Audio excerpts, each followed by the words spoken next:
Arsenal beat Porto. David Raya delivers when it matters most on crucial Champions League night. David Raya settled all lingering arguments about manager Mikel Arteta's judgment and his status as Arsenal's first-choice goalkeeper amid the sound and fury of a dramatic Champions League win over Porto at Emirates Stadium. Raya's uncertain start as replacement for Aaron Ramsdale prompted suggestions that Arteta had attempted to fix something that was not actually broken by bringing in the Spaniard from Brentford to replace the Arsenal fans' favourite who was good enough to play for England. And in the spirit of full disclosure, and before the reminders arrive and large portions of humble pie are thrown in this direction, one of the biggest doubters is right here and must admit to being wrong after witnessing Raya's finest night since arriving at Arsenal. Raya delivered when it mattered most, offering further confirmation of his steady improvement and reliability, with 2 penalty shootout saves from Wendell and Galeno as Arsenal reached a Champions League quarter-final for the first time in 14 years with a 4-2 win in the shootout after a 1-0 win on the night.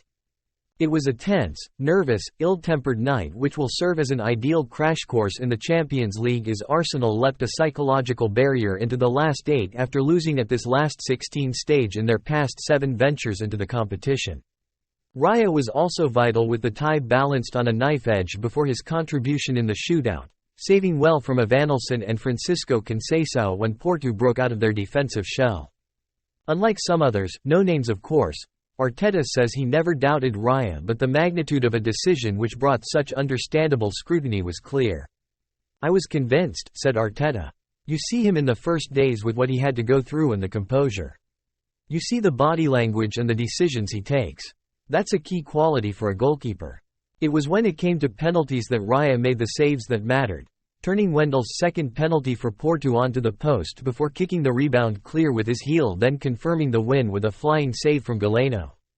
Cue wild scenes of celebration around the Emirates and one last outbreak of angst between Arteta, who was relatively composed throughout, and his fiery Porto counterpart Sergio Conceição, who cut an angry, agitated figure for most of a nerve-riddled night. It was a discourse that carried on after the game with Conceição claiming Arteta insulted his family in Spanish during the game. It should be recorded this allegation was denied by the Arsenal manager.